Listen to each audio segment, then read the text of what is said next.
I'm Vanessa Joy here with Adorama TV. I'm a wedding and portrait photographer in the New York and New Jersey area, and today we're talking about how to shoot portraits on a budget.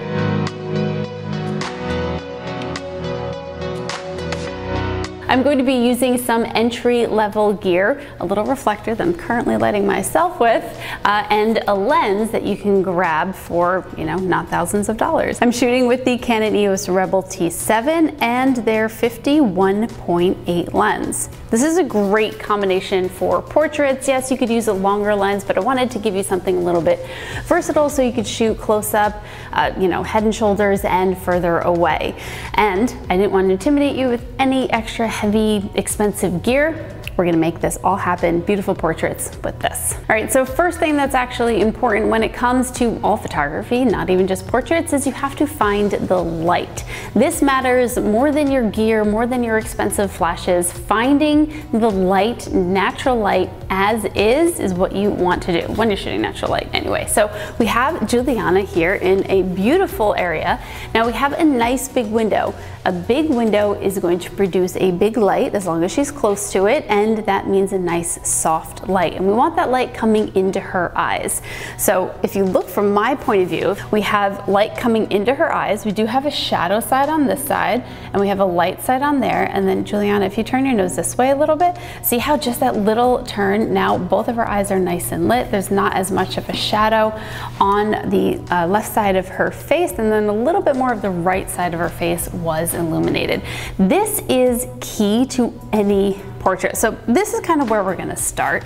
I'm gonna go ahead and actually turn live view on my camera, because this is gonna allow me to use the head detection and eye detection focus that it has, especially helpful when shooting with a lower aperture.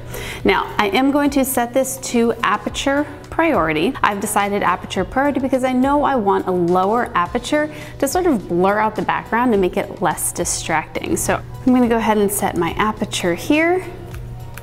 Let's go ahead with 2.5. I want to give myself a little bit of freedom if I'm moving around. 2.5 is very shallow. If I go all the way down to 1.8, it's going to leave a lot of room for me to make mistakes and potentially miss focus. So let's start at 2.5. And from here, the camera is going to determine all of the other settings. And if you look at the back of the camera, as I move it around, the numbers on the shutter speed change. And I have it set to ISO 100 because I think we can get away with how bright it is right here. But you know what? Let's go ahead actually, and we'll change my ISO to 200 so I have a little bit more freedom in the shutter speed. The shutter speed will go a little bit higher now, which is really helpful for just me being able to hold the camera still and get a sharp picture. All right, so that's what we've got. Let's start shooting. All right, what I'm gonna do? I'm gonna go into live view because I do want the camera to do the work for me. Love that, that looks great. And it's gonna enable that face detection here. Beautiful.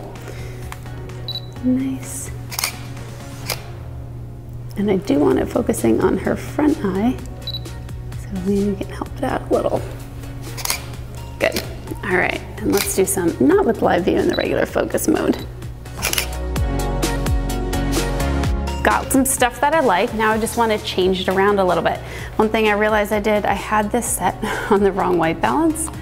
So I'm gonna actually change that to auto white balance. And now the pictures are gonna be a little bit cooler. Before they were a little bit warm. So let's go ahead and see what those look like. Yeah, and these are actually a little bit too cold for me. So I'm gonna change my white balance again. And then it was at this one shade, and the higher this number here, this approximate number, the warmer it is. So I wanna go a little cooler, so I'm gonna go to cloudy setting, and then it'll still be warm, but not quite as warm as it was before. Nice. So here's the difference, just so you can see. This is with cloudy day, and then this is what I went to auto white balance. Notice the difference, how much warmer that one is. And then this is what it was before, which was way too warm. So it kind of broke around the middle. Now this is going down a little bit too much. It's looking at all of the black dress and her dark hair and thinking that the picture is dark. So her face is a little bit overexposed, and that's because the camera thinks there's a lot of dark here and it's just trying to make it brighter. So what I'm gonna do is I'm going to adjust this and hit Q and go down to my exposure compensation here. And I'm gonna go ahead and lower that by 1 stop. Perfect. Nice, let me see what my camera's doing. All right, that looks a little bit too dark, so I'm gonna go ahead back to my exposure compensation, and let's just go up right about there. So we're just down 1/3 of a stop, and we'll take a couple more. Nice. All right, now we've got a really great exposure. Now let's change this up a little bit. I have the Lastolite Trigrip reflector here, and this is an 8-in-1, so you can actually take this skin off, flip it around, see there's a gold side there. It's really great to have all these different types of reflecting surfaces available, but what I have here, I have the white side. And what I want to do for Julianna is I want to bring in this light. So we like the shadow on the shadow side, but it's a little bit too dark, and I just want to bring it up a little bit. So all I'm going to do is I'm going to raise this so you can see what it's doing to her face if I just bring it up and down. So just filling in that shadow a little bit, and it's going to brighten her eyes too. So let's take a couple of shots like that. Nice. I'm gonna do a couple more, just a little, actually let's go to live view, and that way I can hold it up, get a little bit of a different angle, let the face detection do its job. Nice, hold that. I'm doing, tip your head back there.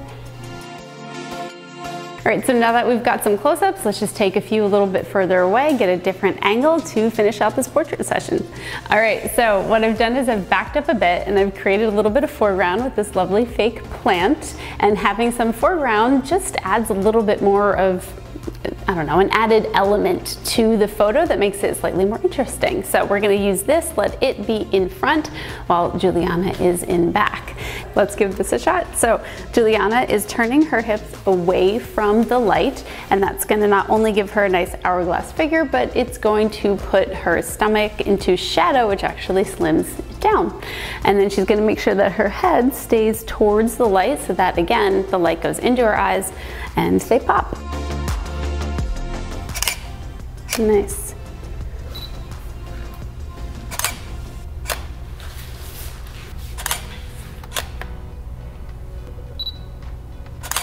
Perfect. Just popping in here to show you how I would edit these photos. As you can see, because I was on aperture priority, the exposure did fluctuate a little bit, but I was shooting in RAW, so it's not a big deal to come into Lightroom and make some adjustments on the color and exposure. And as usual, I tend to smooth out the skin and brighten the eyes, saturate the eyes a little bit, and especially on the full-length photo, I did decide to go ahead and darken the area on the left-hand side. I just felt it was a little bit too bright, and I wanted the viewer's attention to go towards her face rather than to the left side of the wall. A viewer's eye typically goes to the brightest part of the photograph first, so I certainly didn't want the wall competing with my subject's face. Here's a little bit of before and after. I hope it helps see my thought process from taking the photos to editing them and having a finished product. So I hope you learned a couple of tricks on taking portraits with more entry-level equipment, and we did discover that using the live view face detection is definitely helpful while shooting with this camera to just make sure you have a perfectly sharp photo. Thanks so much. Make sure you hit subscribe, ring the bell on Vanessa Joy here on Adorama TV.